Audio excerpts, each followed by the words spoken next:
Баршаңызға қайырлы күн, менің құрметті көрермендерім.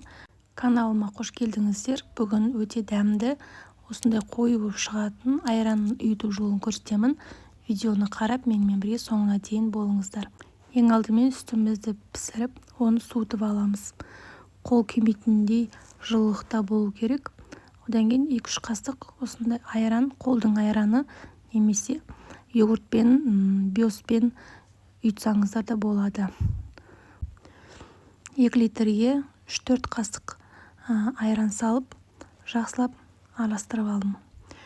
Осындай Activia био йогуртын алып ұйытсаңыздар да болады. Достар, менің арнама тіркелмесеңіздер, тіркеліп, лайк басып, комментарий бөліміне пікірлеріңізді жазып кетіңіздер. Жақсылап араластырғаннан кейін қақпағын жауып, жылы жерге орап 5-6 сағатқа қойып қоямыз. 5-6 сағаттан кейін алып холодильникке 2-3 сағатқа қойып аламыз. Сонда айрандарыңыз дәмді, қою болып шығады. Мінекей, менің айраным дайын болды.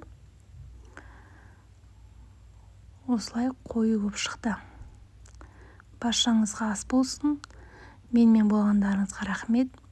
Келесі видеоларда кездескенше сау саламатта болыңыздар.